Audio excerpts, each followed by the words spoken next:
Igbo ndị ma njem Igbo mụrụ nze m ọzọ ekene m n'ụbọchị nke taata. Unu ma nwanne anyị nwoke bụ Agbaranze. Agbaranze bụ onye omenala, mana Agbaranze bụ one of the people ọ ga-abụ ọfụ ihe a na-ekwu gbasara Ebuka Obi, because the last time ekwuru okwu gbasara the hospital nọ na Anambra State, Agbaranze sokwa na one of the people that came out making si ndị Igbo anyị agbazine nwanne ha nwoke mgba, maka na ha amalụ the value of ihe ha were until he lose that thing. Now Agbaranze again have called people that is saying something about Ebuka Obi and also gbasara Loveth, wee sị ha nke umegin kpachapụla anya unu. Achọrọ m ka unu gee ntị na this video because it's a very educated video, dị very important. Onye omenala na-eme gịnị wee fụ ihe ọma Ebuka Obi wetara ndị ala Igbo, wee fụ the value of nwanne nwoke bụ Ebuka Obi, wee na-ekwu gịnị, wee na-asị ndị Igbo anyị agbazinye ya mgba. Ya gaziere ụmụnụ ma gee this video. Igbo ndị ọma njem ọnụ ka emesịa. Ọ maka anya bụ ife na ozi na-agagharị n'efere mba ụwa nke ikpeazụ maka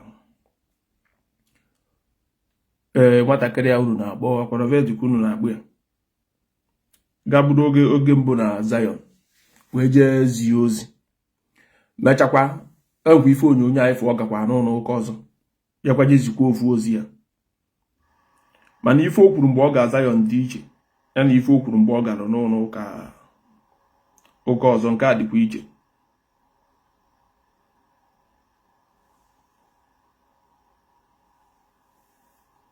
na nghọta nwesị mba na anyị etinye ya bụ okwu ọnụ otu o esi wee dị mma.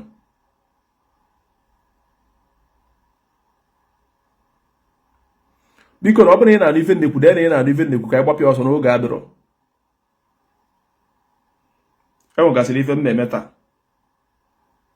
Biko ọ bụrụ ị na-anụ ife nnekwu dee na ị na-anụ ife nnekwu.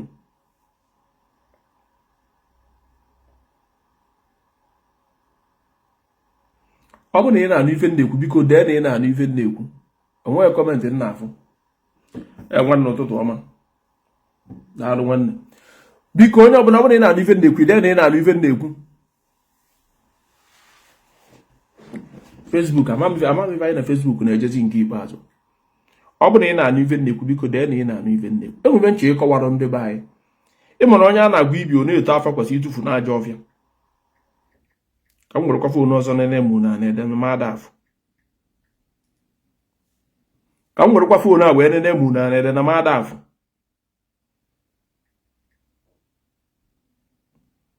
Ka m wee ba ma awamala Facebook orugo na ori ya keba na-edezi kọmentị mma na afọ.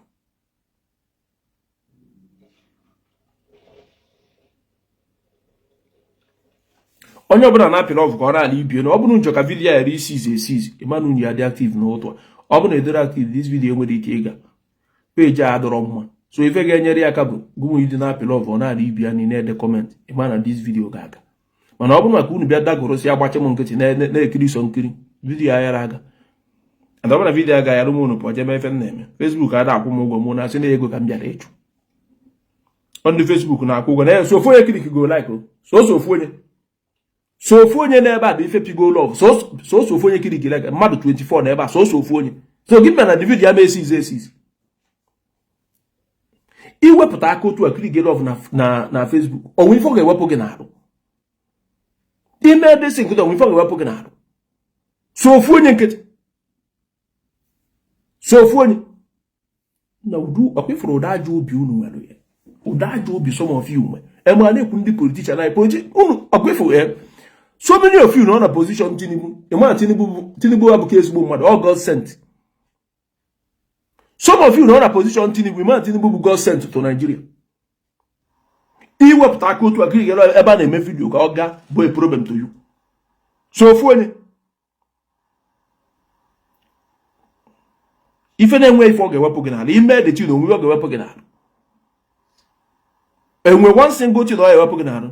Chinedu biko that akwa of pastor ko abada money dey fa that man this Robert jere nke ya biko send them picture the man any the meet here ama m afa the man achọgo bodo mmesi wee chọta ya mam so ọ bụrụ ma afa the man biko send the army ka ya gbapịa ọzọ geenụ ntị ka m kwuru ndị isi ojii enwere ife na-afịa nke ikpeazụ akịta m na-anụ na Donald Trump jikwa wee gwa Tinubu nke nwa Tinubu mekwara nke geenụ ntị ka m kwuru nke bụ eziokwu. Ifuru ndị ojii unu na-adị too emotional too much. Unu na-adị too emotional too much. Otu a Nigeria dịkweda enwe ife Donald Trump ji ime mgbe ọ bụ na ofu ndị ebe na-enye unu useless hope. Nwanne enwe ife na Donald Trump ji ime Nigeria ọ bụ na unu Donald Trump ga-abata Nigeria bịa kwasasịwa ebe niile. Nwanne, you people are wasting time. Makachi, you people are wasting time. Mbosu ga mana anyị nwe ya azụ ụtọ onwe anyị will be better for us. Mgbe ọ bụ na unu na-ebiri vire enwe ofu ndị nwasị ebe a bịakọta Donald Trump abịago ndị amị Amerịka na-eme. Gee ntị ka m gwa gị. Ọ bụrụ na Donald Trump na ndị Amerịka kwado ije kwasa Nigeria, fire ya abịa na Facebook bịa social media ebe na-akụ ife ha na-akụ. Ezie Nigeria osi na-eke ife sodire eke ife sodire na-esi mfe atụọ down. Fire na-abịa nke ife ha na-eme na social media na-akọ na okay and just like so US na Nigeria keda na amazi aka Nigeria US kwucha Nigeria ekwuo ndị nke ekwuo nke fa ajụ ka nna junu mba ajụ ka nna junu jee kiri obodo US kwasara fachi ịkwasa bra eti isi ụgbọ kwasara ebe niile. Ọ bụrụ fachi ije kwasa Nigeria fa je kwasa Nigeria. Ọ bụrụ ife afa na social media ba na ife afa bego keda abịa ka ọ na-ama ndị England na ndị Europe ga-abịa kịta emebe meeting upon meeting. Ịma na company ndị England ka a na-ekwu okwu ya. Ọ na ịma na company ndị England ka a na-ekwu okwu ya. And this people ifuru ma what this people ifuru ịma kịta mana ịkwasa Nigeria na-abụ ime ndị Africa ka ba nwere onwe fa. Because akwasakwara Nigeria other African countries apịakachebe ebe niile ozugbo nwere onwe fa.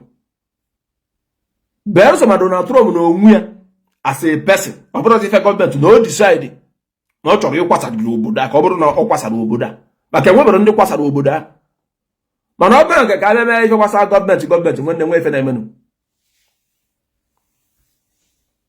Mana unu nwere nkịta abịa gwa afọ na Facebook taa unu edebego Chukwu gozie Donald Trump na ọgba dịka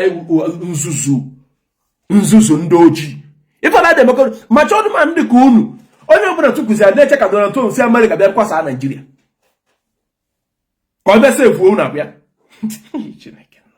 Ọ na-abụ nnọkọta na-ajụ akwefu unu ewute m na enwere one single individual onye ojii amụrụ na Nigeria isi dị mma. Ọ na-ewute m ife ndị mmadụ Chukwu gozie Donald Trump, Chukwu bekwa Donald Trump gịnị kwa, Chukwu bekwara Donald Trump gịnị nwa. Nwanne ka mgbagịchọ akwefi ife baa na politics enweghị ike celebrate anything gbasara politics until omesịa. A politician pụta kịta asị na ọ chọrọ ibido na ebe a wee rụrụ ụzọ ruo Ghana. Nwanne, I will not talk about it. Ọ bụ na ọ lụgị ya asị m na onye arụ ya mbịa kwuo maka ya. Akwefu ndị politician ma nke ndị ọcha ma nke ndị ojii, these people are all the same. Si ife dị iche our own na nke ndị ọcha bụ na politicians ndị ọcha mana ndị mmadụ ka fa na-achị na onwe ka basi wee susu ndị fa na-achị apịakacha ebe niile mana ndị na-achị mụ na gị na-afụ anyị ka ewu. Ndị na-afụ mụ na gị na-afụ mụ na gị ka ewu ya mefa ji emere anyị ihe ebe akwa bebe akwa. Ọ bụrụ na Donald Trump chọrọ ịkwasa Nigeria ọ dị izi ka ABCD ọ kwasa Nigeria ozugbo. Mgbe ejide ndị Amerịka na-abụ ndị Boko Haram jide fa onwekwenye ndị Amerịka gwa fasi Amerịka gaa straight je nwụrụ ndị obodo fa na-abụ wa back to America. Erizie nke akịta eburu kasị bịa ọtaki ife akịta ofu ife a mgbe Buhari na akwa ofu okwu a ka a na-ekwukwa unu echefuo na ọdịsem Amerịka a na-ekwu okwu abago na ọgwa ma taịm ife na-ekwere eresi Jonathan ngwa ọgụ amamuna ama nke ahụ mgbe Jonathan na-achị gwa ndị Amerịka nye anyị ngwa ọgụ ka anyị wee nụsa ndị omekome ọgụ. Ndị Amerịka jụ mechazi osi oke na ọ bụgodị na fa ga-eme ya ịma na fa ga-ezite ndị amị fa bịa na Nigeria kụziere ndị amị Nigeria. Jonathan wee sị mba ọ bụrụ nche ibunye anyị ngwa ọgụ na eburu anyị ngwa ọgụ ọ bụrụ onwe mbunye anyị ngwa ọgụ na kpọtakwara anyị ndị amị unu n'obodo. So otego ndị achọba ka bata Nigeria and fada bata Nigeria ka ọ nwee something dị beta na ndụ gị. fada bịa onwere dịka enweghị something ga-improve na your ndụ gị ya adịgo otu a ndụ gị dị. Ọ bụrụ ị nwere ego ọ bụrụ ị na-ata afụ ị na-ata afụ. Always know this.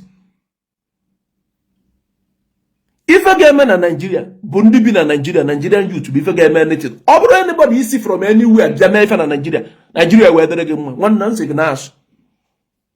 Of what gain ka ndị ọcha ga-enwe fa akwasa Nigeria ibido bibe ndụ ọfụma? So the gain fa na-enweta from Nigeria fa akwụsịsị inweta because of you ka ji ga-eme. Ajụ ka nna ji. So ọ bụrụ onwe ife ndị America chọrọ ịbịa kodukọ n'ime Nigeria ma na fa na-abịa ime that thing for their own good. Ọ bụrụ maka onwere ife ji Christian nọ na Nigeria eme.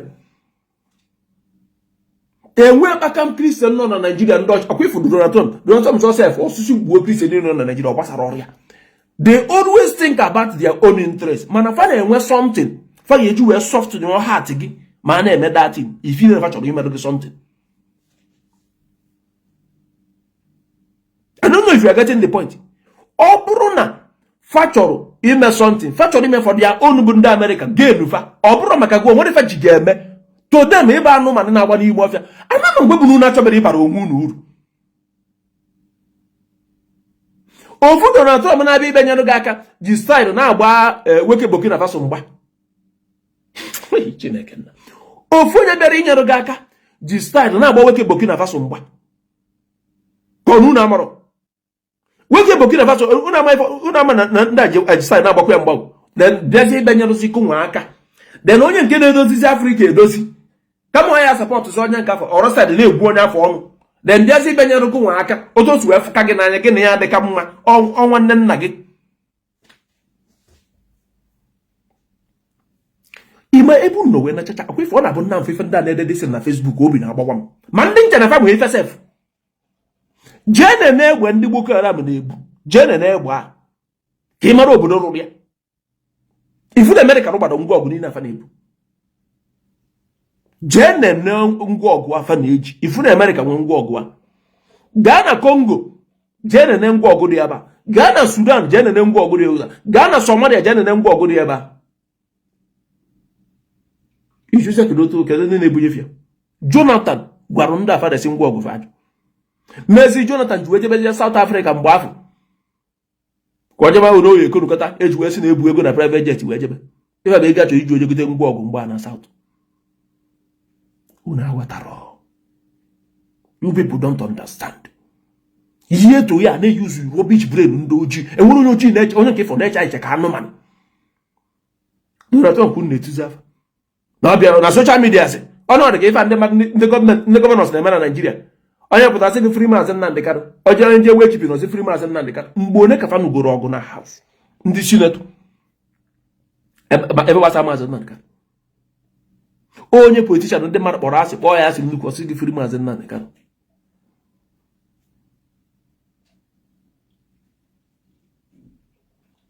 Bịa onye na-asị asaisi dị ga-echi ya bụ already cost herself enwere ife this girl cost herself.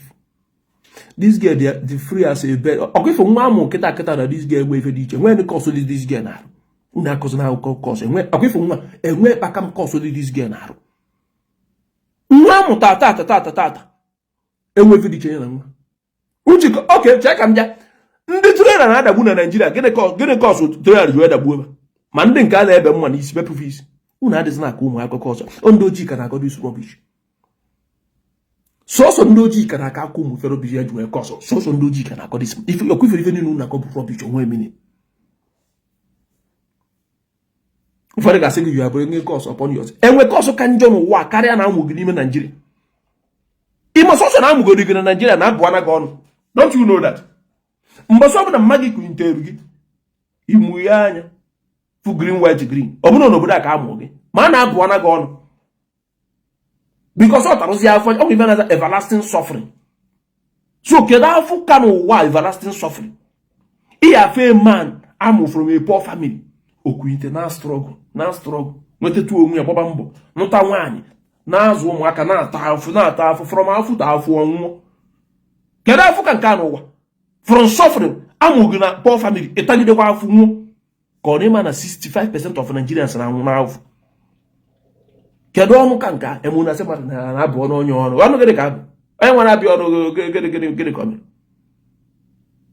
ha jụ ka nna ajụ sima rigel abụ rigel ebutego kọsụ ha ndị isi ojii so otu nọgide atụ yu na rigel abụọ n'ọnụ onye bụrụ ya ọnụ kedu kọsụ o butere onwe onye na-eje agbala ego ya ebe na rigel na-agbala ego ya dis girl nwere ike na-abụ nwa onye abụ ụgbọ na famili ya ego ọ na-agbado bụ ego ji nta famili anya kọrịma na ego ka ọ na-agbado wee na nta famili anya n'ebe a na-aka akọ kọsụ gị onye kọsụrụ ife nwa onye kọsụrụ ife nwa nwanne nwee kọsụ ndị dis girl na rigel bụ chi rigel bụ dachichi ịtụ ihe abizi ọ ka mma ya nwere ndị na-emedisin ka mma karịa ndị na-ere fake drugs ma ọ na-agba akwụna ya anya it's a business. It's that people should leave her alone. People should leave the girl alone. I'm not borrowing her, she's doing her business. Oja na Zion, Governor Wana Unenu. He celebrate here, people are tap blessing from it. Okay, cause so they tap the blessing from that time Oja Jabo on Zion. Then can't be free. Oja na the other pastor, do not pata get by no idea. No idea, that was the one I got there last year. They actually said they don't need picture of that pastor. Oh, well, if I feel just so familiar, she's the breadwinner of the family. So, where if you want. Oh, you're going to not off Ghana Libyan, I back to the topic of the day. Who they always see you?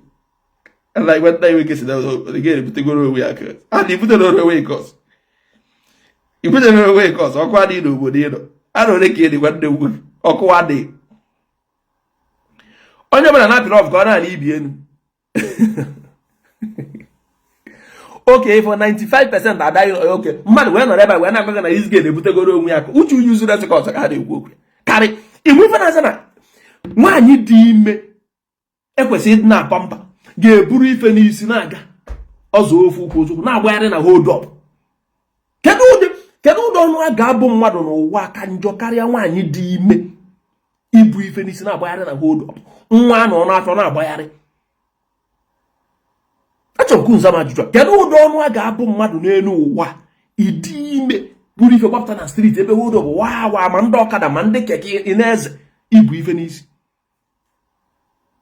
kedu ọnụ bụ ọnụ m nka ịmụkọrọ n'obodo a nwee age onwe mgbe nwa ga-eruo n'afọ ọ bụrụ onye a na-arụ ọrụ onye ede akwụkwọ si gọọmenti omeje ụzọ ọrụ Dr. Ederia kwuru ọmarụ ụzọ ọrụ na nwa dị n'afọ ife a gasịsị bụ oke ebe ọ bụ na ọ dị ụtọ ngwa kọmpanị onye a na-arụ ngwa kwụsị na ịkwụ onye ụgwọ ka anyị nwa bụ gọọmenti ụgbazi ya ụgwọ tụrụ ọmụcha nwa amamenụrụ ife ngwu na-enwe abelimus nwa ya nọ n'afọ ijekwuru dọkịta ga-edere gị akwụkwọ i were eje nye ndị ọrụ gị nye ndị gọọmenti ndị ọrụ gị bụ na oke from today ịma na-abịazi ọrụ ma from next week na ịma abịazi ọrụ na ịdị ime that time ndị ụlọ ọrụ ga-akwụsị ịkwụ ụgwọ gọọmenti akwụbazi ya ụgwọ tere mụọ nwa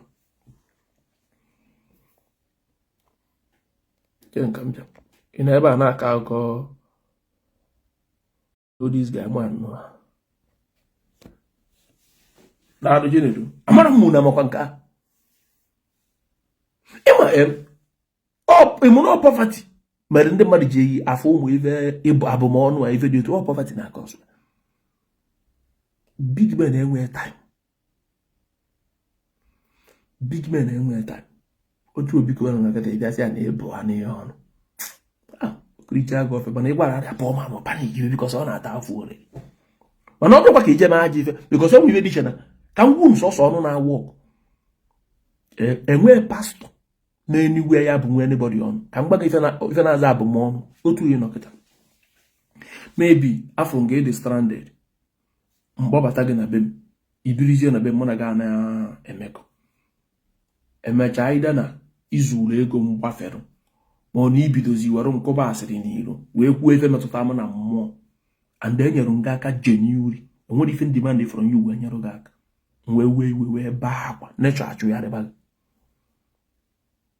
ma ọ na ịfụrụ nwaanyị si ya na ị chọrọ ịnụ ya mgbe tata na ị gwara ya na ị chọrọ ịnụ ya adị ma n'ime obi gị 100% n'ime obi gị na ị chọrọ ịnụ dis gị eme ndị di ya na-abịara ya ndị di ya bịakwa ọbịakwa gwa gị sị gị na ndị di bịakwa isi arapụ ndị a na ị ga-anụ anya ichu n'ogo close animal na dị n'obi go ọ bụrụkwa na o nwecha sọntịn m nọ n'ime obi gị ịmụkwa na nwa ife ị na-anụ ngwa na ọkụ iweregodo wee na-egburu oge at the end of the day ịdọmpụzi anya bụ nwa jee nụọ nwaanyị ọzọ dị nwa bụrụ na mgbe a gị na ya na-ayị na-enwere nwoke nọ n'iro ya na ya na-ekunukọkwa nwanne ọ bụ aga ọnụ na-eche achụgharịba gị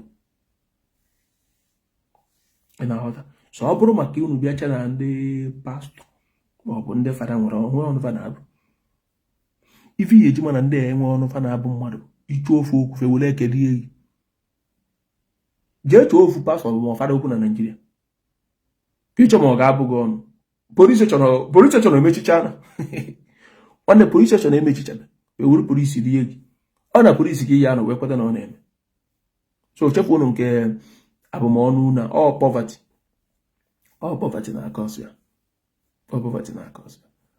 enwere ife na-aza bifo mmadụ ewere iwe wee kwuo okwu nechọ wee rie atịatụ itigbo obi onye a ga-adị pịọ and o nweriri something imere ọnya abịa n'ife gbasara rovet nkwa ife ome onye abịa biznes girl ka ọ na-agbala ego ya biznes woman ka ọ na-agbala ego ya because ife niile ifuru ọ na-agagharị ọ na-enweta ego from it ọ na-agbala ego ya ọ na-agbada from both side mana enwe ike mara sọsọ one side but unu amakwa the other side ebe osikwa agbara ego ya ị na-aghọta ọ maka ịntanetị ka iji wee fịa kịta ọ bụ na ịntanetị adụrụ onwe ka isi wee ọ bụ na ịbịa na Zion fịa jee na nda chọọchị wee fịa si na ọrụ dis gị bịa na Zion dị fa mgbe ịntanetị adụrụ so ị na-arụgodi na ya dị na-agwa mmadụ onye asị gị jee nọra na ịma ife ọ maka ịntanetị dị ọdịzi akpụpụ ya dago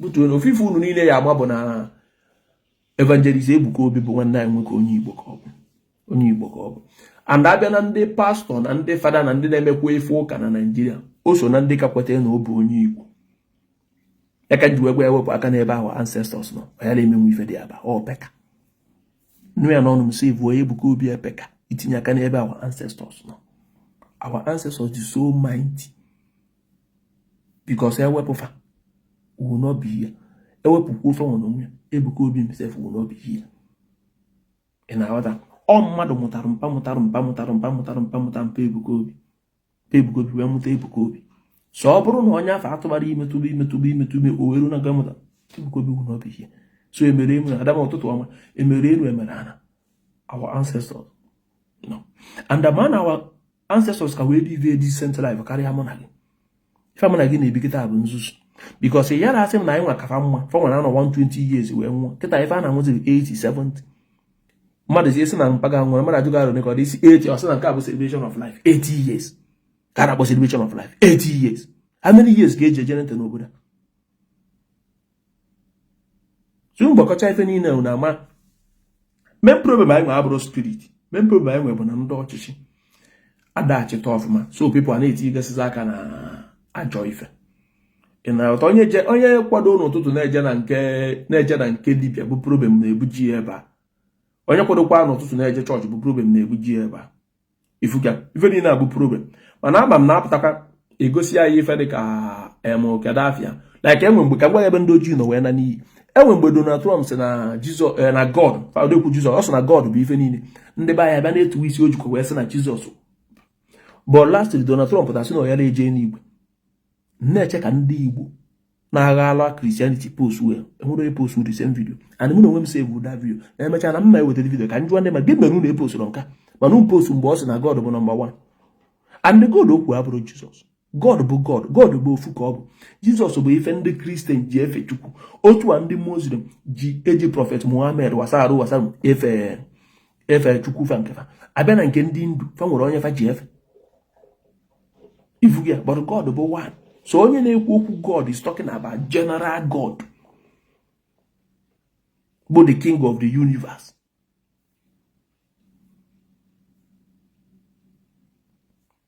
Yeah, I'm getting it wrong again in Brock work. Aslam na Ebuka Obi the more Igbo than some of the Omenala people. Asịrị m unu na abịa na ndị na-eme ife ụka Ebuka Obi adịghị eme ife omenala. So you try to judge Ebuka Obi, you will judge him with ife ọ na-eme. Try to listen.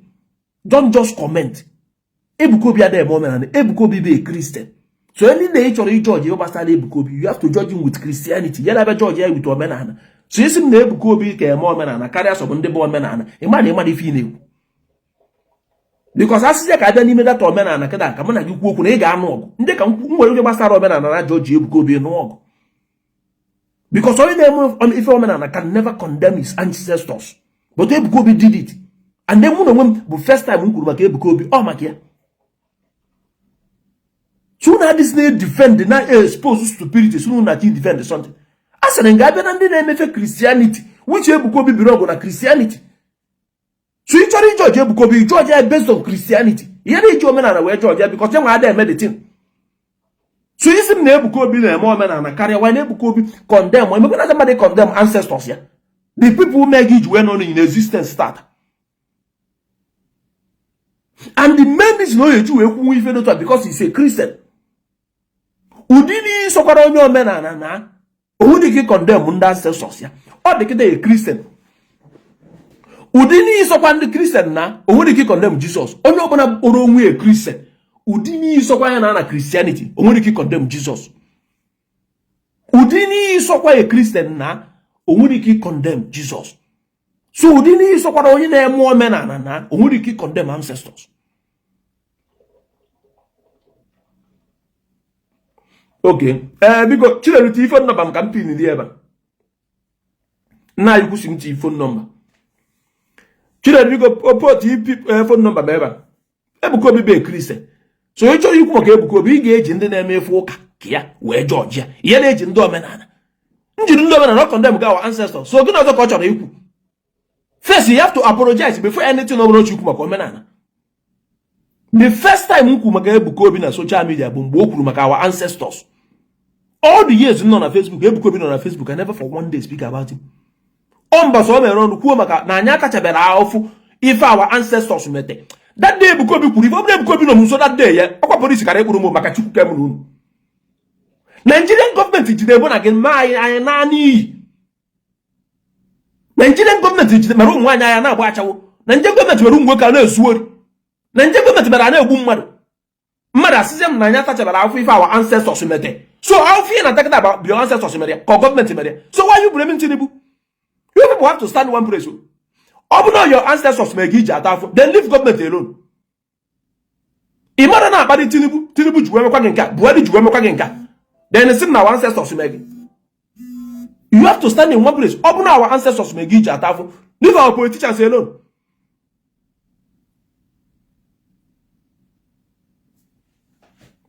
You know that?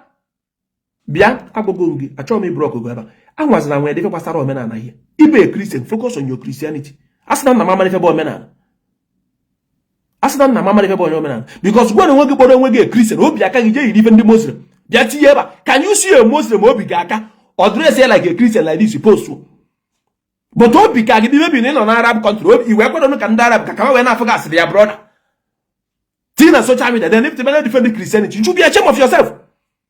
Igbo onwe gị a Christian na defend Christianity ije yiri akwa ndị Muslim confirm ndị onye fugo ozugbo chọ na igbu Muslim onye fugo ozugbo kịta chọ na igbu Muslim na ka iti na yopo because maybe in an Arab country kama we na Africa their brother but their Muslim brother while Igbo Christian obi gị bụ Christian no ka iwe na alafufa ka ọ dị mmadụ Igbo hypocrite. You have to stand one place. You can never see a Muslim anywhere in the world gị akwadocha buru Bible n'aka kpọrọ tie see picture tina na profile ya ọ dịrọ Odigosim. Asoro gị n'ime yi akwa Muslim. You can wear it. Obrozi nke bịa wear ya. Ti na your profile picture.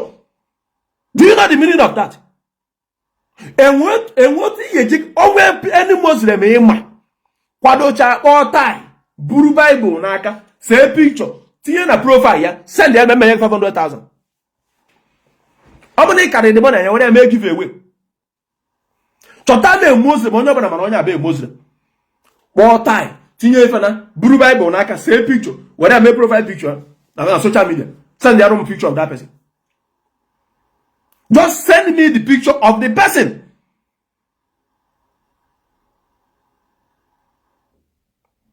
You know what? Ọ na-abụ ndị be onye nchekwara Arab country ozugbo onye amara ụma na-eme ka nwende ya kwifuru unu akarị m brain unu.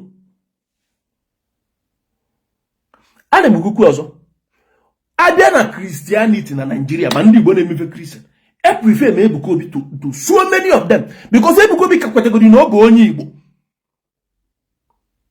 And you will never see when even someone on top of Ebuka Obi na-akọ.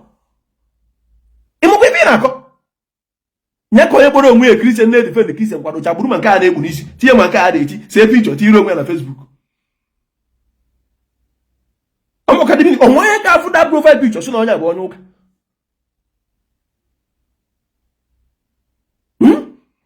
I'm going to go soon. What one look at that? And what problem with Christianity? If Christianity as a burden, I don't have problem with them. So you be a Christian, I don't have problem with you. Money man de monafa we rusubu that undi suku na ofama obro goma. E wata obro goma. Only because you got the phone number, my way phone number, tie one night we can see na you go see phone number. So but when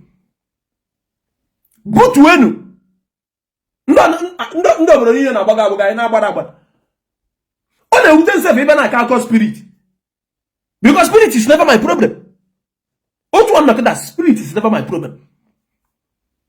If you are by spiritual way you are them but physical way la maka na yakubum ono bụ spirit you are them. After that say my brother you will deal with me spiritual way go ahead mana ọ bụrụ nke physical no. You can do better to piabuem. You can watch over kubuem. I know you can do that one. But I'm not just spirit, do it. But a Nigerian film can I add? Do you think it's a Nigerian movie? Do you think it's a Nigerian movie? I'm tired of our ancestors. Ebuka Obi be our brother. I keep on saying it. And on the Lagos State. So when you know going to men no. I kwesịrị ịma as an Igbo man wee gaa Lagos to je conquer na ọ dịrị easy. Always remember that. And ọbụrụzi nke mmadụ ibe kọọ giving us condemn our ancestors. Na anyị atachabela afụfụ ife our ancestors mete. After that video, the team form of na mkpụrụ obi. The main reason ji wela for Nigeria bụ because of Nigerian government. Ọ bụ na ọkụ dị na Nigeria, ụzọ adị, mmiri adị, ụlọ ọgwụ arụ ụlọ adị. Anaghị eme gịnị. Even na Nigeria had to grow myself. No, I'm not even happy. So nobody to talk about our ancestors. All government is delivering. Okay, it's a China our ancestors when you're in so. It's even as not Tinubu have grown money. Even about Tinubu, I thought you said it's your ancestors. Why are you blaming Tinubu? Tinubu kadendo. Nedalo. Tinubu kadendo. Let Tinubu na chiari ayi ni. Tinubu na chiari ayi ni. More than 300 million people. Tinubu, I don't know Tinubu. Don't actually everybody.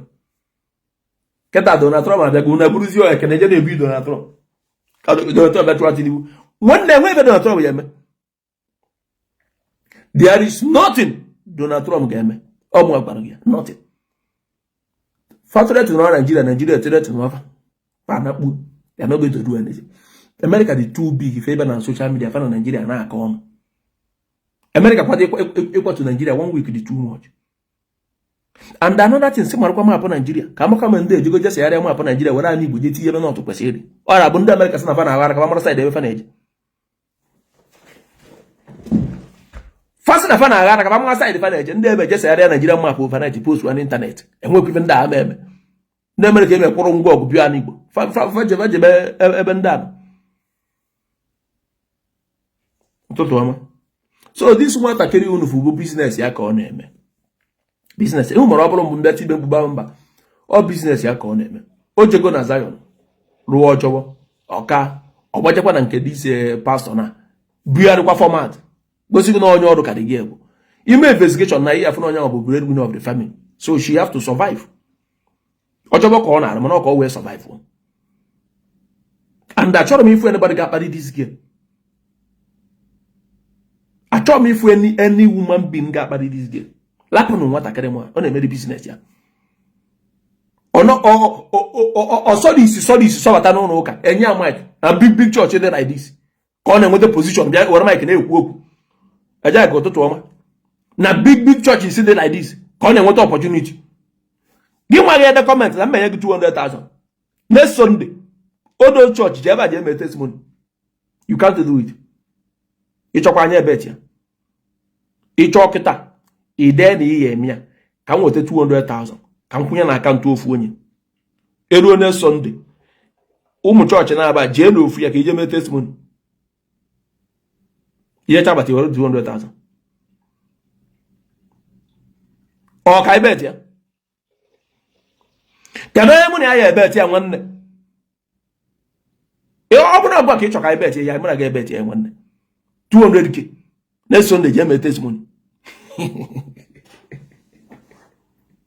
ndị isi ojii nwanne rapụrụ ụwa unu ebuzi n'ụwa n'isi unu naanị na fara m adị ebuzi ife n'isi adị m ebuzi ife n'isi maka my health so rapụcha na ife niile na-eme na adị m ebuzi ụwa n'isi otu nwanne nọkịta evangelist Ebuka Obi Bawa Igbo brother and the thing ọ na-arụ na nga ọkpara dị massive ọ dị massive ọ dịrị isi ọ tọrọ go that village te he's doing a great job ya ka mma akpere bụ he's doing a great job. He's doing a great job. And there was sometimes enwere ife ọ na-adị ekwube n'ife gbasara Igbo na-adịgba obi mma ma nna anụ n'ọnụ egwu ife dị ụtọ ị na-aghọta dịka ka nsogbu egwu mụ ada aka akọ spirit mụ na ebere ifere na spirit ekwugwe m ya iche ịchụgharị agbanaza na spirit you are free mana achụ na physical na ihe emenwe bụ spirit fine kedu Nigerian film onye pụta ọgba afa gị si otu ame ikuku ababa ya wụsa gị na lọkachaba ebube mọsọ ndị kidnapa buru ofu fadị ya ka abọzi nke ibe mere n'ime fastị na ọcha tụba soro udo ọma na gọọmenti ga-edi idi at that time ebe mọsọ eme ọ na-eme anyụta ndị kidnapa eburu ofu fada ọkpọ dị kidnapa na fon ọ sara kaadị very aggressive ọ bụrụ onye anyị na-amarọ okwe na ọ kpọbara fon kọmand aba akpọchite dị pesin azụ ọ bụrụzi o nwesị nwatakịrị Ebonyi steeti si na kaadị very aggressive na fon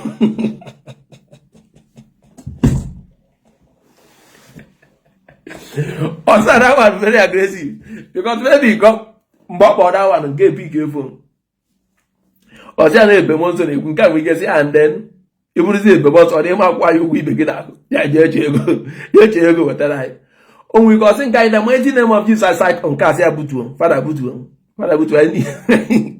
anyị niile ego ọkọ ọtụ afọ bịa na social media gbaba soro udo afọ nda vidio si ofu ọkpa bịa dị tiara ekwu okwu oyi tigo fara achọwa gọọmenti what apart from gọọmenti onye ya esi ebu anyị ọ gọọmenti nwanne ife ebe ọzọ soro udo ị na-ala ebu ndị mmadụ so spirit emenwurozi ya kena ị na-achọ ndị udo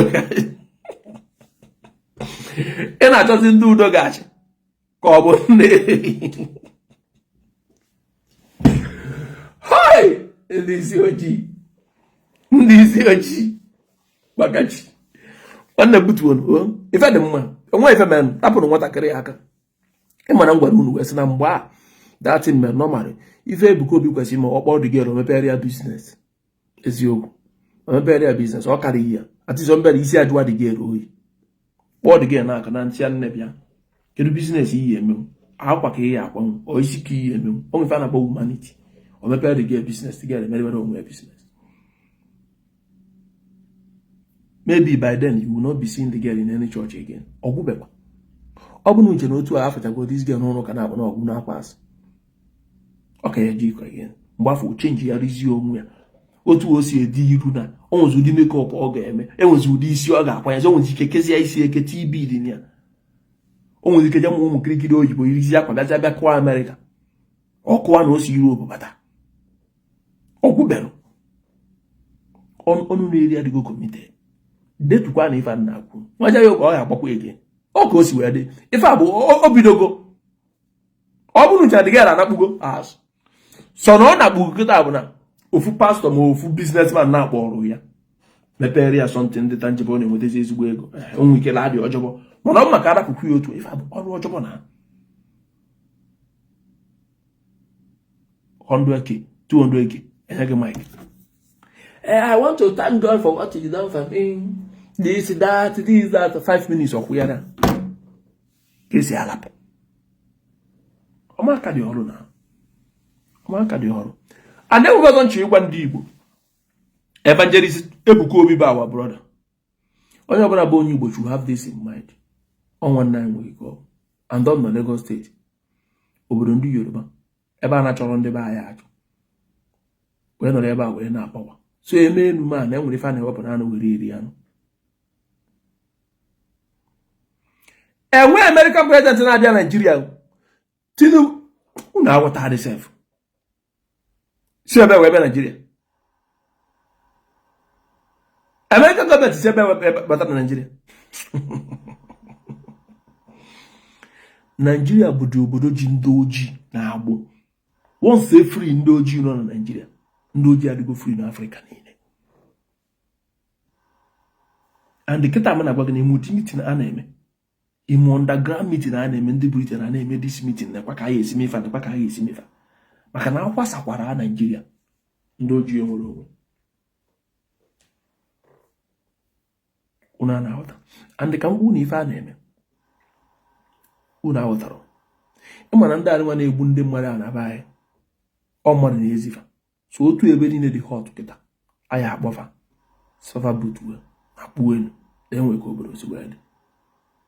Ebe niile adajụọ. Ebe niile ajụọ oyi. Mgbe ihe echefuchakwa ife dị otu a, fa ebidokwa ọzọ. Donald Trump sị na a na-egbu ndị Christian na Nigeria na ọ dịrọ mma. And then we go some military confirm that they are coming.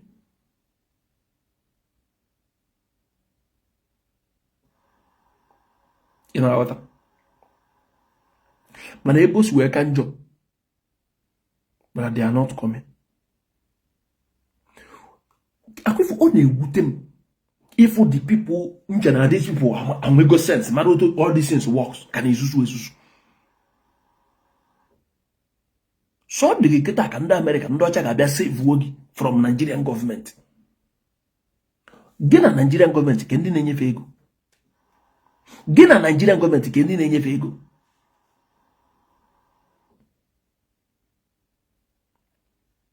Enwe Christian na Nigeria, ma Christian na Nigeria adro stupid. Ka alu na-apụ na Nigeria si na unu bụ Christian. That is the difference. Christian nọ na Germany bụ human beings, but Christian nọ na Nigeria bụ animals. O ife dị iche. Na Germany ebe enwe Christians. And if onye ọcha signal na Christian, onwe ife dị iche onye ọcha na normal onye ọcha na abụrụ Christian. Mana na Nigeria ndị bụ Christian the most wicked, stupid, foolish as ife niile to normal people. All the kidnappers a na-egbu ndị mmadụ bụ Christian throughout. Investigate it. All these people na-egbu Christian. But if onye ọcha decide na ọ chọrọ igbu Christian, with so many things am I involved with. Kirie people on Facebook they defend. Also, a pastor buwe mad if defend there. Upon the Christian, but on the chad can you go better example? Pope say, "Na gonna be in the better na church." Oh, the Pope, you people should listen to me. Oh, just listen to me. Can we give a Christian eye and can dodge? Pope is not gonna be in the Christian better. And the gear, but we can no of Hamatan on cassette there better. Ndị fada nọ na bayi na-edefend ife pope na unu aghọta chọrọ na eke o si wee kwu ya even fada ọrụ ọma na enwe ka o si wee mia na ọ bụrụkwa like that. Enwe my friend n'obodo a nwunye ya bụ onye Poland, nwanne nwunye ya bụ fada.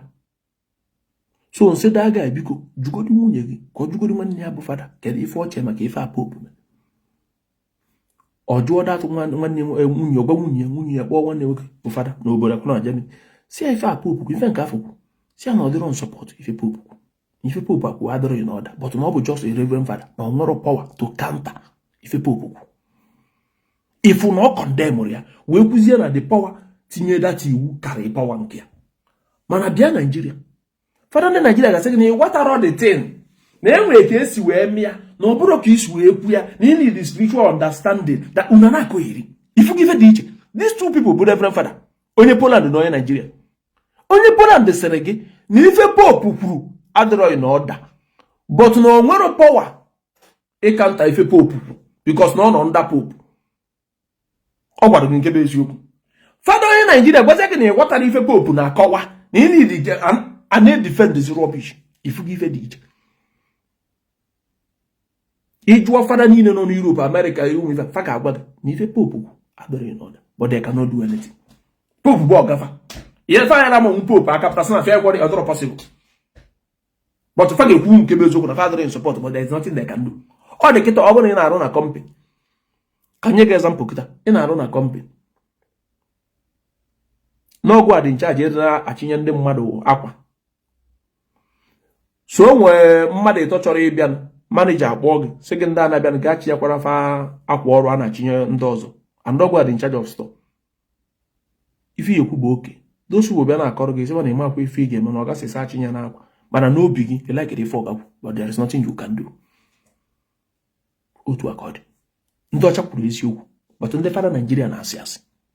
Fada ọrụ ọma bịa, si from Abuja, o defend the ruo Lagos, o si from Kano, o defend the ruo Abuja. Ka ife na-edefend. Gwa gị eziokwu. So all this bụ problem dị na Nigerian Christians. This thing bụ problem na Nigerian Christians enwere ike ịgwa gị eziokwu n'ụwa. Fada ogodi na-ala ili fa ka na-asị asị na-edefend. Fada ogodi n'ili fa ewepụta ọnụ ka na-edefend. Fe nwere ike ikwu eziokwu kpaa asị asị. So ife dị iche. Enwere Christians ya na. Enwere Christians ya. And enwere ndị ozi ọma. Ndị nke na-apụta eburu Bible na-aga ya. If you meet ndị ọcha na-emekọ datị mkpa. Ịjụ ofe ajụ ụfọdụ dị na Bible. Fa sị gị na ịmarugo na mgbe a na-ataịpụ akwụkwọ na-eme gị. At least fekwete gị na mistake dị. Ma ọ fa sị gị na ịmarugo fa admit godi ya. Mana meet ndị ozi ọma na Nigeria. Something na onye ọbụla ma na-eziokwu fa na-edefend ya. So ịkpọkọcha these two people fana ndị nke ọzọ na-agha ala. So ife dị iche. Ife anagwaga na bụ ife dị iche Nigerian Christians and the Christian n'ebe a. Like onye ọcha be Christian na-eje waga church. Ifu ya ndụ ya na-akwụ ọtọ. Ifu na mara onye ọcha ị ga-afụ ife dị iche these two people. Nke a bụ Christian na-eje waga ụka ya na nọma onye ọcha. Mana gwa m ife dị iche Christian na Nigeria na onye na nọmara onye ori. Kọwara m ife dị iche. Kedu ndị na-asị mmadụ your generation will suffer? Achawo nke dị otu a nke dị otu a. Kedu ndị na-eme ọrụ ndị Christian nọ na Nigeria na-abịa na comment section. If a girl of 22 years ọ na-akparị mmadụ 60 years. Say your mother die, no blame you. So okike ife dị iche. Enwere ndụ ị ga-afụ na ndụ Christian na Nigeria ga-eme gị ka esi I want to be a Christian. Or from their pastor or from normal person. Mana if onye ọcha bụ a Christian, ọ bụrụ na ịbụrụ Christian before, we can contemplate ka ịbụrụ Christian because he ga-afụ a very decent na ndụ ya. Ndị ọzọ na-agha ala, ọma na-agha ala. Because that Bible ọ na-ebu obere ifu ya. But Nigerian Christian, ị mana mmadụ ga-anọ n'ụlọ ụka na-eche ka ụka gbasaa ka di ya duru eje ka enyi nwaanyị duru eje na nke dibịa ma ọ na nke eze nwaanyị ka o je gbaa afa. Do you know that? A woman ga-abata na chọọchị ozu a tụpụrụ ada fara n'akwụkwọ na-awụ Jizọs na-ekpe ekpere. Enyi ya nwaanyị agwa gị ya taịm o eju wee duru eje na nke eze nwaanyị ma nke dibịa ga-eje gbara ya afa. Wozi chọọchị gbasakwara ala.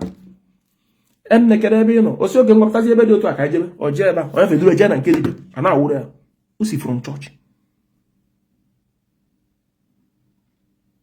Businessmen na Nigeria ga-ejide mmadụ ụgwọ afefa bịara buru ya na credit fe elechakwa dị afịa leta ego were ego invest ya oro Sunday fa abịa ụka na-enye onye na-agba egwu Jizọs onye faji ụgwọ na-akpọ fa na fonu kwụọ m ụgwọ m they will not pay. And onye anọ n'ụlọ ụka bụrụ Christian ikwu maka Christianity ọ na-edefend mana o ji mmadụ ụgwọ and o nwere money to pay ọ chọrọ ịkwụ onye ụgwọ. So kọwagodiri ebe Christian na Nigeria na wee dị ka ọ bụ ndị na-edefend Christianity na social media nke bụ na mmadụ apụtago open na social media ebe ụwa niile nọ bom ebubo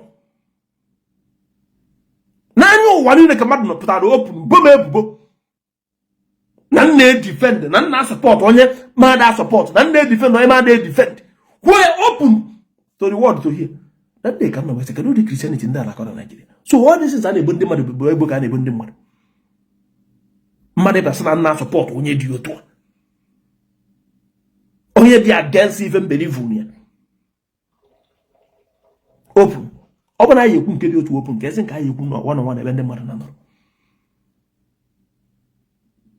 onye nwere mmekwu maka Ebuka Obi from January to December mana enwere m ike ibi ebubo ọ bụrụ nwere na ife na-ekwu ide na ife na vidiyo just dị enwere ife na afụ unu na ede comment adị m afụkụzi ọ bụ na ike agwụrụ unu ka njela ala ụlọ enwere ebe nche ije taa ebudo ka m pụọ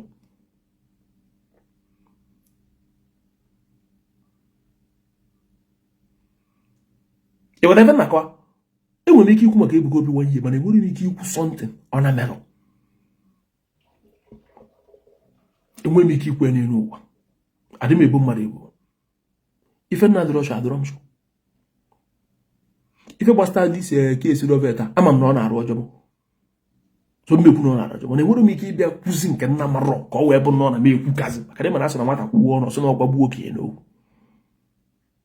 adị m eme all the people m kwugo maka fa fugodi m tata enwere ife ga-eme because onwere ofu onye n'ime fa mboro ebubo adị m ebo mmadụ o nwere ife dị iche ikwu maka mmadụ na ibo mmadụ ebubo ebe a ka mụ nọ wee nwee problem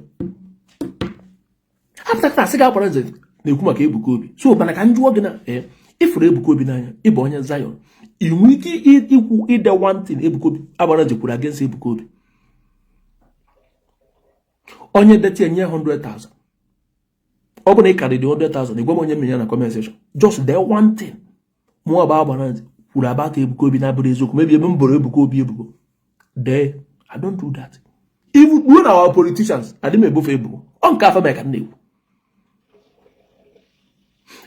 nna m gwara m sị m ebo na mmadụ ibo gị ebubo anọ n'ebe a kparụ nkata ka emegide mmadụ ibe gị atụbana nwaanyị ime dị n'ahịa ya otu a nnọkịta ọsụkwa ya bụrụ onye ara ka ife nwa kpagide m wee jetụbi ya ime onye ara wee pụta wee sị na agbara nze tụiri n'ime mma apụta ogwurugwu unu na ọmụtụ iri ya ime gịnị wee mezie enweghị m ike iji bikọs na onye ara sị na ọ bụrụkwa m chukwu ekwekwa na isi na ọtụmi ọmụ bụ na ọmụ mmadụ abịa na kwunu fụ m kedụ ka ju esi na agbara nze ọkwụrụ tụbara onye ara ime mmekweta na ọmụ and adị m a na ebe a na-akpa nkata otu a esi wee chi nwa mgbe ọsọ bụla imegide kọta aka abọchọ na akụ m and otu a nnọkọta ntụba nwaanyị ime ka na-ege m ntị ntụba nwaanyị ime nwaanyị a wee je wepụ nwa wee nwee evidence na ewepụrụ nwa mkpọrọ gị nje na police station were isi pịaji ego kwụ na police station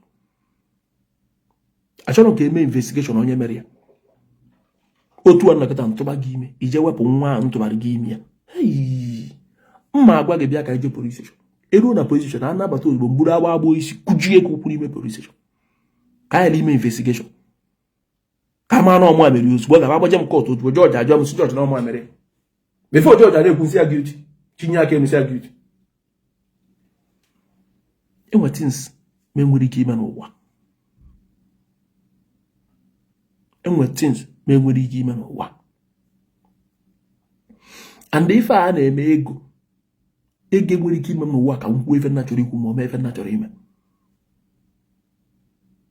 and nkata ọbụla mma na mmadụ kpa sọsọ mụ na onye akparịa ka ọ na-abịrị mụ na gị kpacha nkata kịta oruo echi bụrụ my enemy na-akpọ m iyi na social media onye kpọgoro ibu na fon mmadụ expose ife a mụ na gị kpa mgbe afọ anyị kpara ya sọfa na ọsọ mụ na gị tukwa na kpa datụ nkata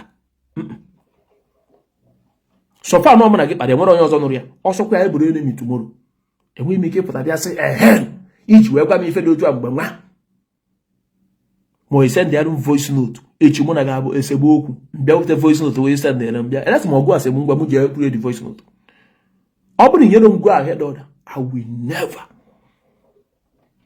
otu a nakịta nweta voice note mmadụ ngwa ka anyị ga-egede ife onye a gwara m nwanne you send it to me you didn't post it in public ọ bụzi ya na esesere m nchọkwa m ji egbe ya n'ọkụ inyego mgbe ahịa dị nchọ mgbe ya n'ọkụ mana ọ bụ na ị gbara m ya no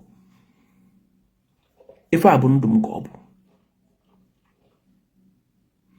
otu Ebuka Obi bụ ọ nwanne anyị nwoke ka ọ bụ enwe ndị ọ na-emete nwe ndị ọ na-emete so you cannot defend Ebuka Obi 100% as a woman being onye ọbụla na-edefend a woman being 100% be a mad person onye pụtara asị onye defend Ebuka Obi 100% onye ahụ onye ara ọ mmadụ ka ọ bụ ọ dị ka Eji Ofezak afọ m ya n'anya nne but I can't defend him 100%. ọ nwe nke oge ekwu si Eji Ofezak nke a barakwa nwanne nke a bara mba nke eso because onye ọbụla bụ mmadụ onye ọbụla bụ a woman being is about to make mistake so he defend ya isi na ihe defend mmadụ 100% n'ife niile ọ na-eme ọbụkọ na one topic o ma na one something na n'ife niile ọ ya fa na-eme ịma na asị na-aghọta enwe nke anyị ememete nwe nke anyị eme ya memete otu a ka ọ dị every woman being. Unu nwa na-adị amagharịba na-agba agbara nzi ya gbara eze your pastor ga-eji microphone kwuo okwu na phone 5 hours. Ihe rasị na ọ na-talk too much. Agbara eze na online 30 minutes agbara eze you talk too much. Kirie ndị niile na-akpọbi na comment section ifunu ga-ebe mpụgara ụwa. Imadrizi mere ma na-akpọkarịfa. Those people enwero meaning. Those people enwero word. Those people enwero word. Ndị ka na na-aka ọnụ. Mana mmadụ bacha nkata. Echi anyị sebezi okwu mbịa. Mbọsị dị otu akwa gwara bi. Abụkwa m mmadụ. Abụkwa m mmadụ mmechibe. I will never do it. Ife ọbụla mụ na gị kpa na secret na ọ dị arụ mụ na gị. Mụ na onye ọzọ aba ọ dị arụ mụ na onye. Mụ na onye ọzọ aba ọ dị arụ mụ na onye. And adị m eje weta Mr. A mụ na Mr. B a na-akpa maka Mr. A.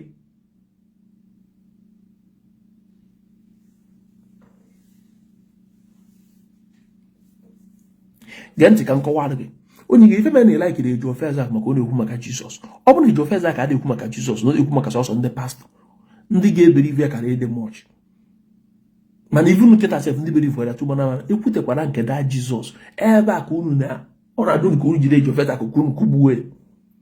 Because eche so many Christians for Ejiofor Ezeaku n'anya so many Christians mana okwu kwara na Jizọs ụfọdụ arapịa pụ online emechakwa fana chita azụ.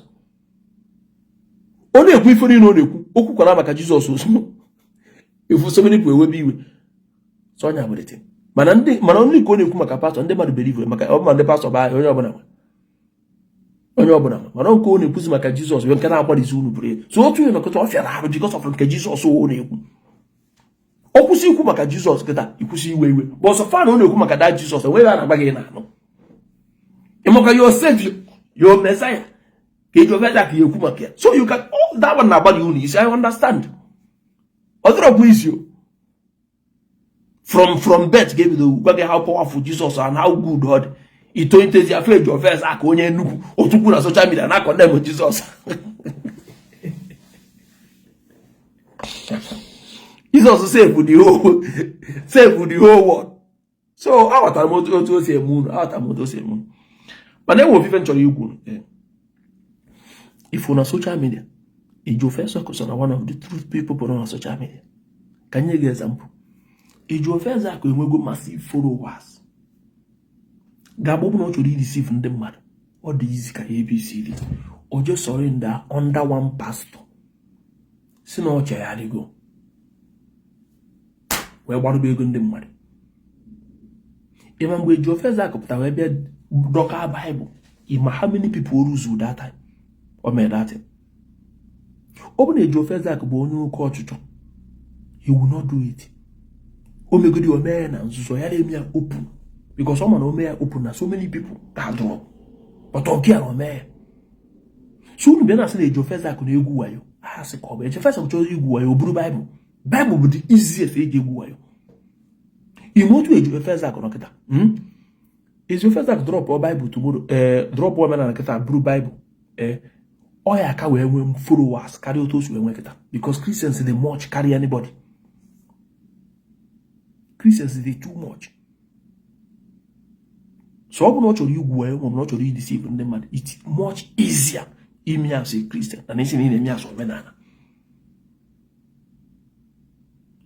For example, all the politicians I want are Christians. All the billionaires in Igbo, almost 95% of them are Christians. But some people name women and I can't be proud of it. But I say, I'm more your man. I be fan me and I be for quieting. Father me open. Oh, kita comment and people put us open name women. Even if you 10 years ago. Nile mo mena na mba na eme quiet because I forget in eme na forget ajo mmadu ni na-egbu mmadu. O kita ka abia whatabazia. Onya me ndi dibe na ndị eze nwanya igwefa ji enwe. This people another problem I nwe. At this point na Christianity is no longer our problem. Our problem bụ ndị dibe na ndị eze nwanya. At this point kita na ekwu main problem I nwe kita bụ the people who defend the Christianity. Onye bụ mfu na social media na defend the Christianity abụrụ ezigbo mmadu. Ijuo m why ngunu why. Juo m why ka ngunu why. John why can go no why?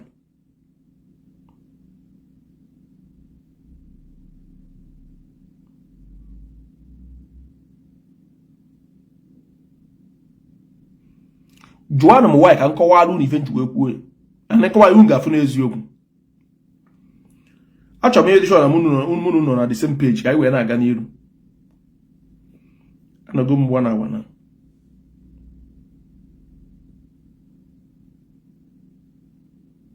kedu onye chọrọ ịma nwaanyị njuwe kwuo ya dee unu ada comment gosi na unu ada participate ọfụma na this program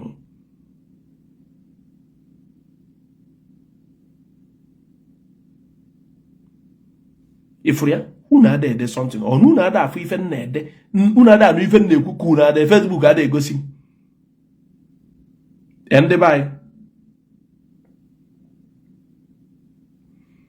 ndị bai afụgo m na vidiyo na-esi isi ma alapụ unu mana ofufe nchọrọ ịgwa onye ọbụla thank you ka nkọwara gị ọ dị kịta otu ọnọkọta eberivu n'omenala a sị m let us go back to our root dị na-echi mmadụ fa na iji ọtụkpọrọ onwe ya dibịa na-ezuzu ya ri ezuzu ife onye afọ ga-ekwu bụ n'ezie duka dedem saying the people are going back to their root and iji ọtụkpọrọ onwe ya dibịa na-egwu ndị mmadụ wayo zuzue something ị bịazi abịa na attach my name to that idiot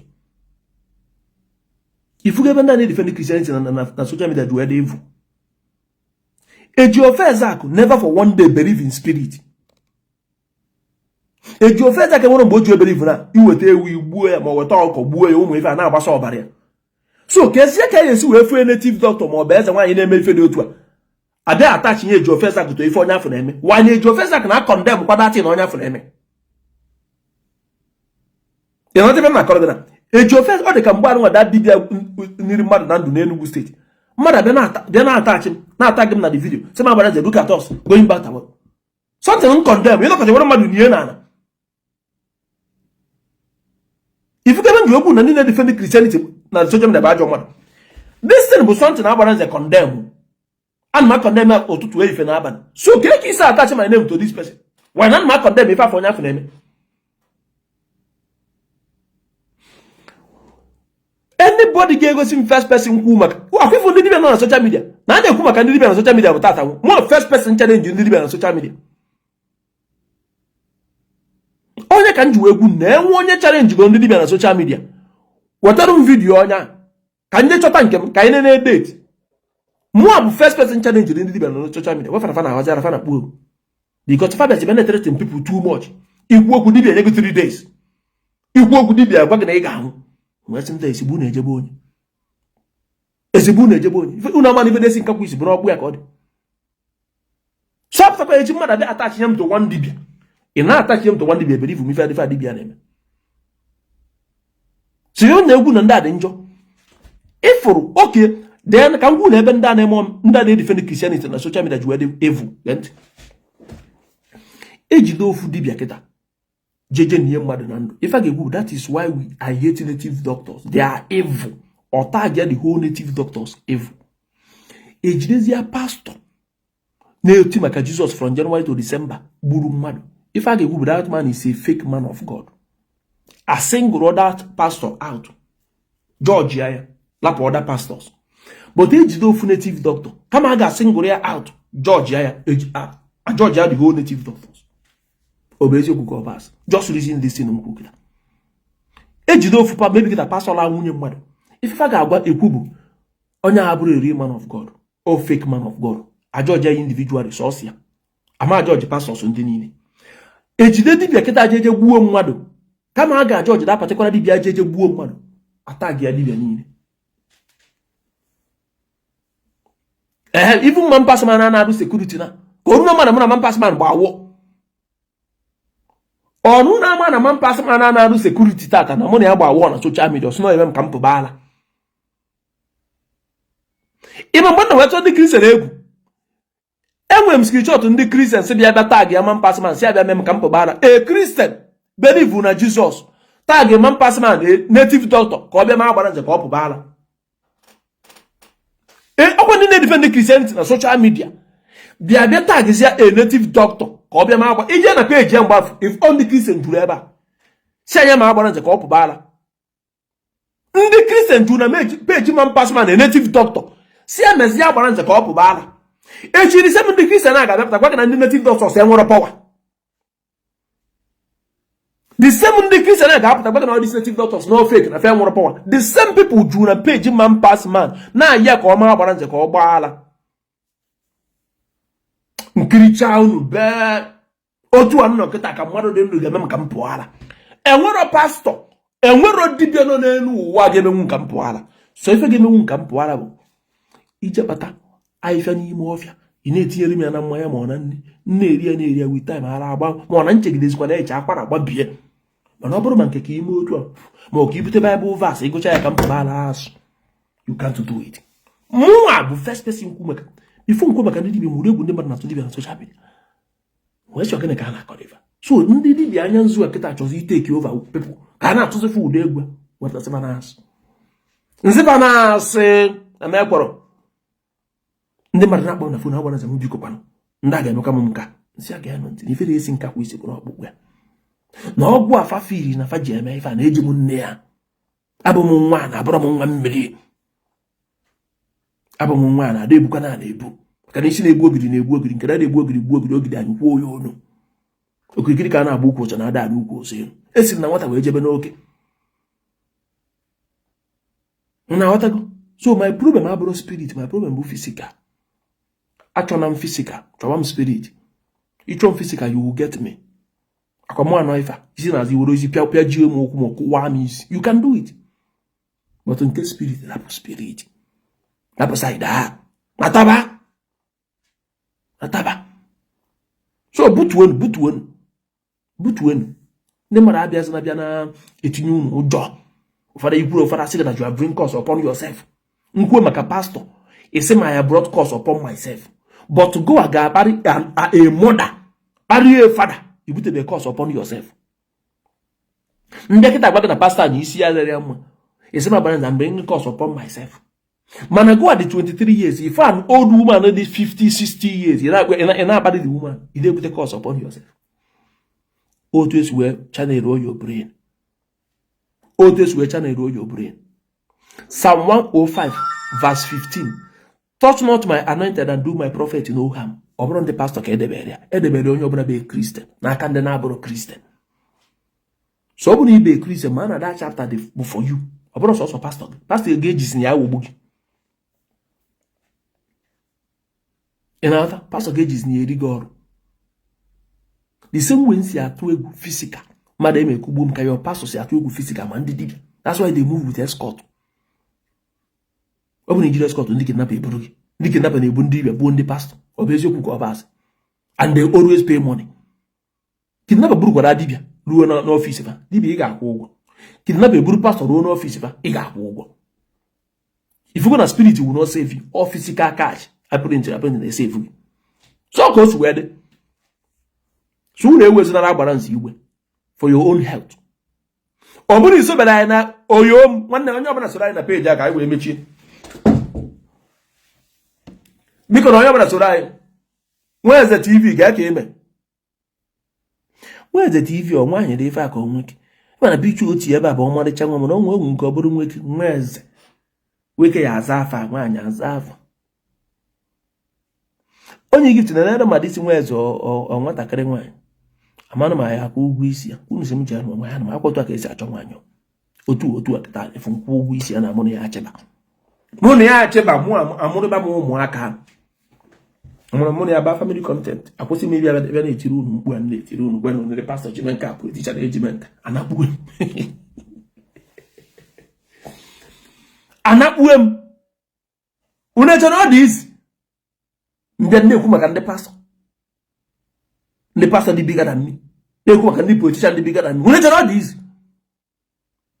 and the fact that we followers once you kwu maka ndị followers fe hate ye gị unu chere ọ dị izi unu kwesịrị na-emerụ m ebere eziokwu unu kwesịrị otu anụ nọkịta unu fugbu na-emerụ m ebere maka nna agbanye ọ dịrị izi igbo gị gaghị ikwu maka pastor ịma na o nwere millions of followers ikwu those millions of followers ye hate ye gị ichere ọ dị izi why you enjoy like ndị comedy maka na fada ekwu maka ndị pastor unu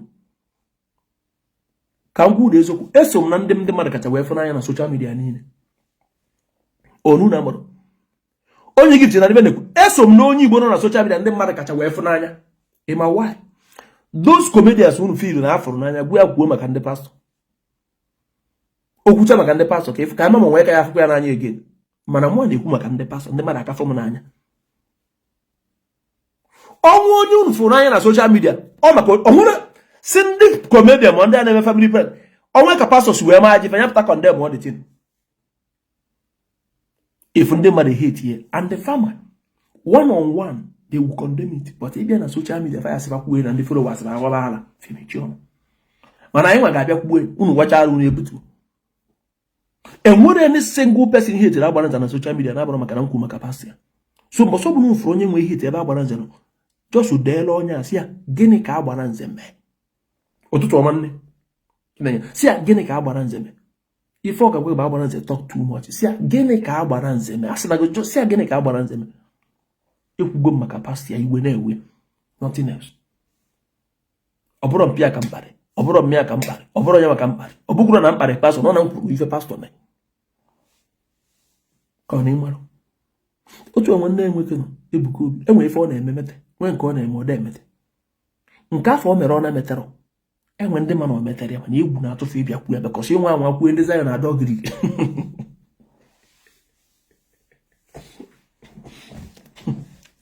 ikwu ya ndị Zion dị ka anwụ ịgbasa fa bịara ebe a taa jajọ wee dị ibu dawada dị ịma na ọ na-aka maka ndị Zion fụchara ife n'aka m kuruo da maka ji ndị Zion fụchara ife n'aka m kuruo da fabela na-agbara ji bidafe kuruo da famara m achị ịma ịghọta ha yịba ndị Zion inwe ahụ akwuo maka dadi ife jijijijiji fadọgiri nwanne anyị nwoke o ji gift ịgba onye nne nwanne anyị nwoke mgbe izo ya gakwuo maka ndị Zion wee dọọ ya digiri o chenji ọnụ ozugbo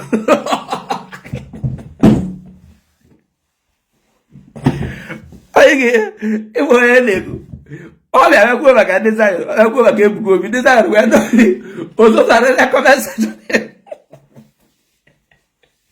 ọ na-achịta azụsụ unu aghọtara ife o kwuru mgbe aka na isi sa ya eruzuo n'iso nsịna acha m onye osiri ike ozugbo ndị Zion dọrọ ya ozugbo chejie matụ ndị Zion chejiche ndị a na-adọ ya fa ga-adọ girigiri ndị nọ na comment section na-adọ gị ndị nke na-eme vidio na social media na-adọ gị nsị ka na-adọ this man bịa sị ọ bụrụ okwu otu afọ ka nsi wee kwu ya abịa mbịa onye ga-eti ime onye na-ekwu mba fakarịkwa ndị vidiyo bụ maka taa ndị Zion karị ndị vidiyo onye bụ vidiyo nwanne ndị Zion dọọ gị ndị Zion karị ndị vidiyo nna akpa gị eziokwu ndị Zion karịrị ndị vidiyo mara asịkwa na mmadụ ga-anwụ iyi ka faga na ndị Zion ga-agbaga na yo generation ga-anwụ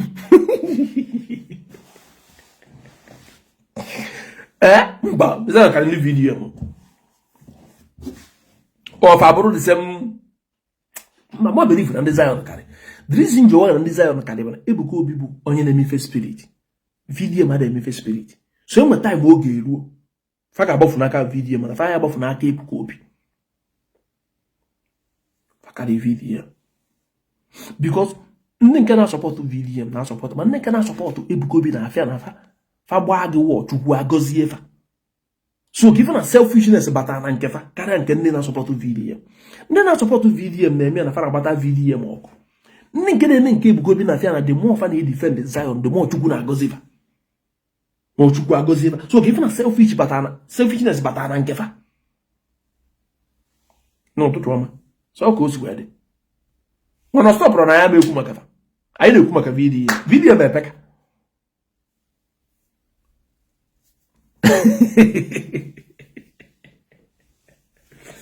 ịma nọmadị mụ alaikiri Ebuka Obi onye nọmadị alaikiri Ebuka Obi as a person ife nji wee like Ebuka Obi nwere enwere udo okwu ndị pastọ ndị ọzọ na-atụ egwu ikwu Ebuka Obi na-ekwu and Ebuka Obi a na-atụkaba egwu iruzu followers ya ị na-aghọta enwe eziokwu ndị pastọ ndị ọzọ na-ete ude mana Ebuka Obi ga-ekwu ya gboo. ị na-aghọta so ngụba ndị kristian ga-ekwu ụdị ife na-ese ndụrụ ife ndị mmadụ ga-eche ma fa kwuo Ebuka Obi so na one. so ụfọdụ ata ala ike ya kwuo bịa bụrụ my brother atụ onye Igbo enwe ike ntọ Ebuka Obi enwe ike Ebuka Obi atọ nwa ma so nwanne anyị nwoke ka ọ bụ otu ọnọdụ enweghị m ike stand fụ onye obodo ndị ọzọ na-ekwu maka Ebuka Obi mgbachi nkịta wụ defend. Gee ntị ka m kwuru o nwee ebe eji one day defend Ebuka Obi arawa my friend. Enwe ebe eji one day defend Ebuka Obi ka ndị Zion arawa my friend. Hụrụ mgbe na my father sị m na ma join go ndị Zion na ifụkwa ka si abamba maka Ebuka Obi nsi ya yes. Kedu ka m mesi ogbo Yoruba person nkịta ọ na-akọ rubbish.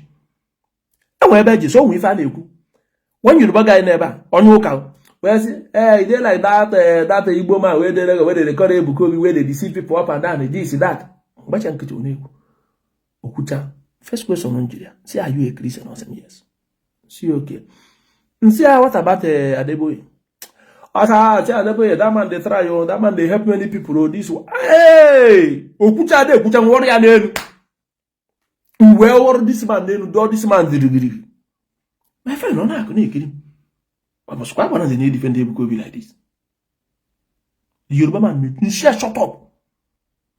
Nsia egoni nende ba na to na Lagos ah. Won't go fife this man e gbara fa baba line na Igbo. Even one block of this one ngoro.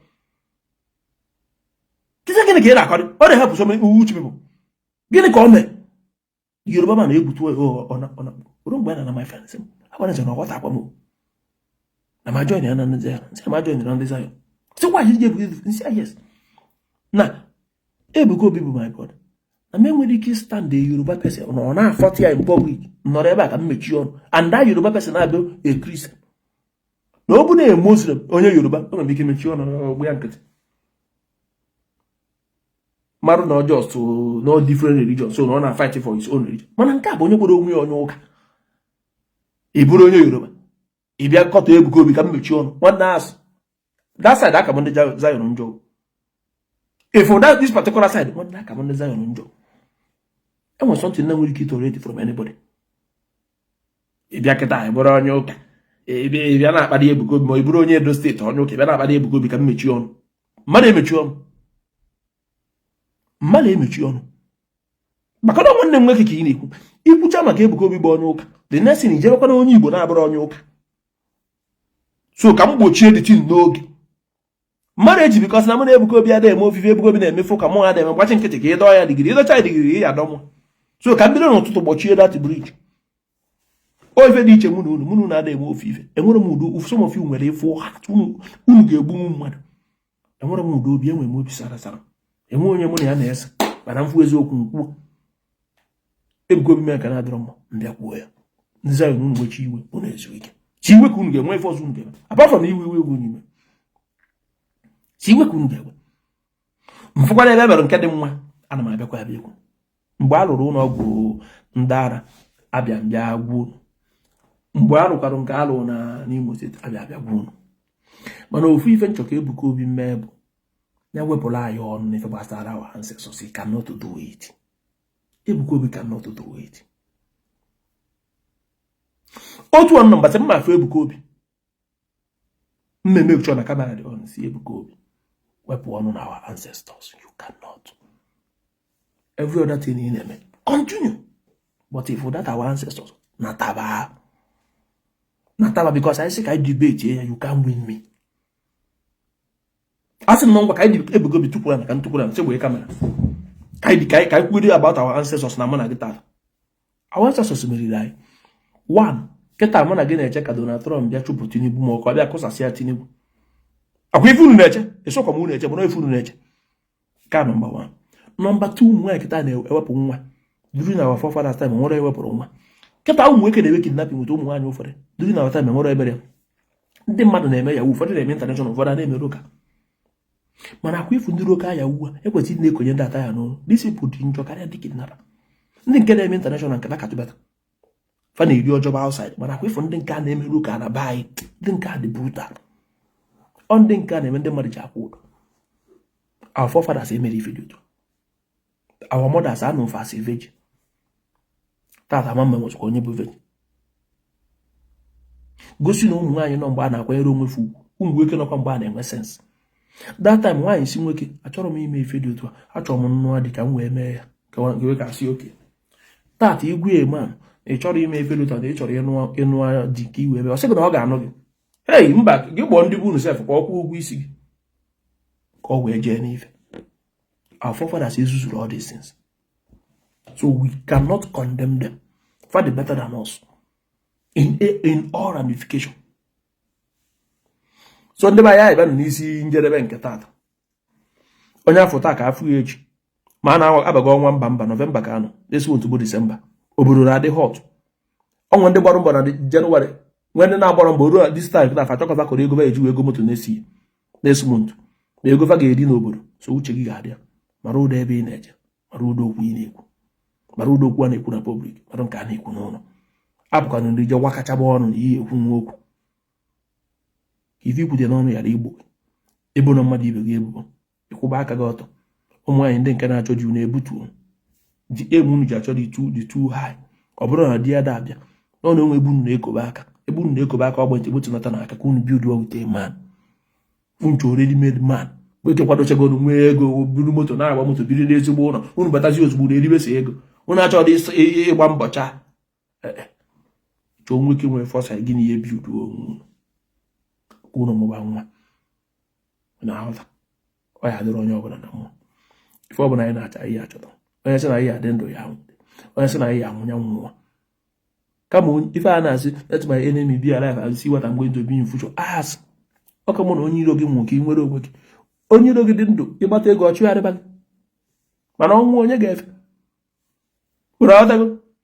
So ndị be anyị ọ ga-adịrị anyị niile na m nwanne m nke ama na ihe asị till when get ntị ka m gwunu aya bebe this week niile na efe adọrọ mana anyị na-eme short video.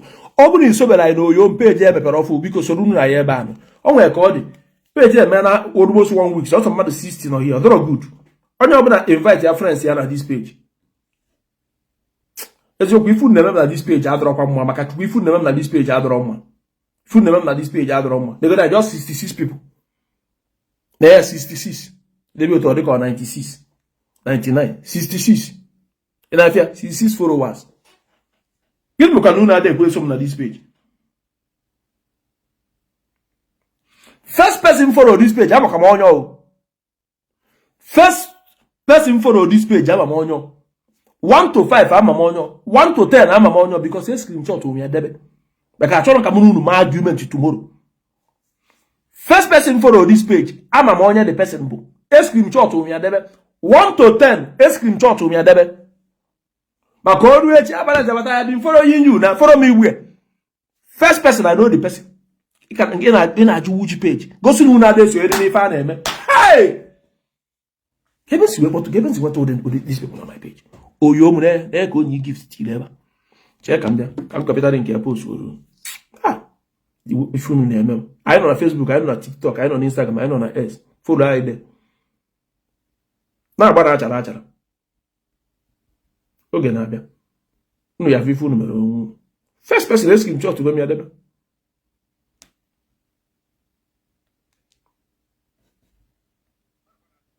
na bana acha ndị mmụọ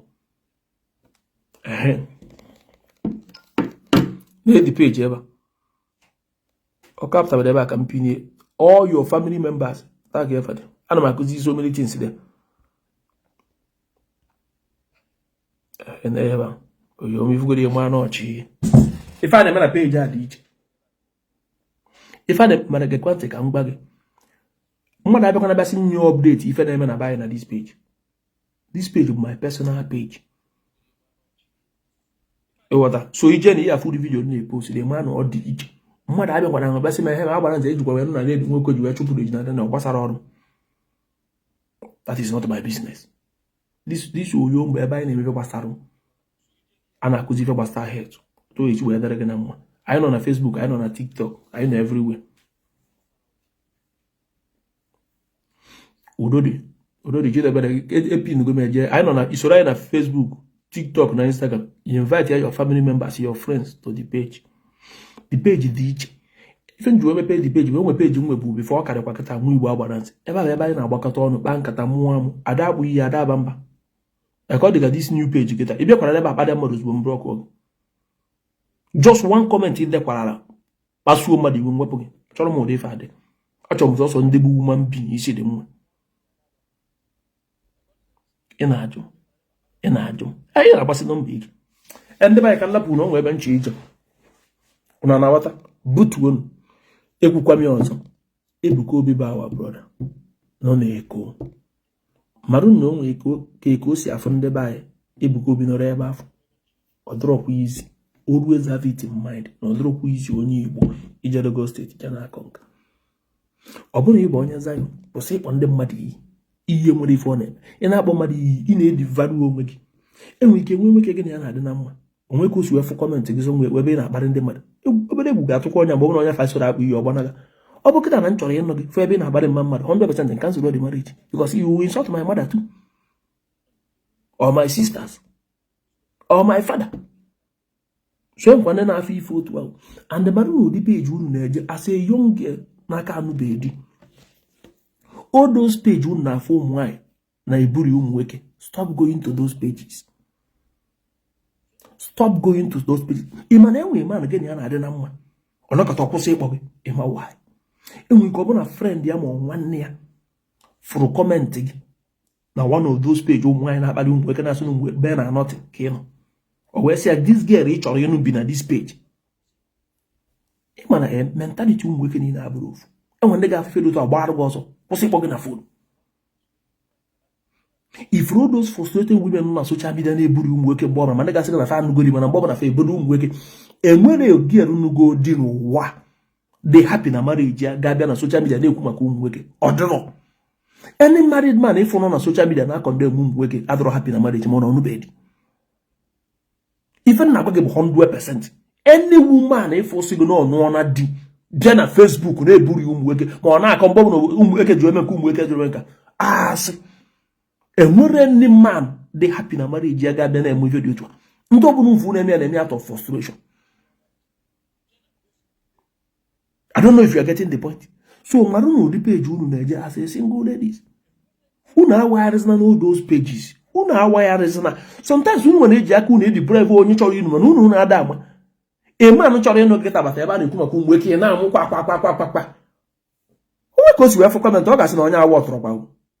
Some of them ga-akpọ gị na phone gwa gị why na sọmama tụpụrụ gị ọnụ.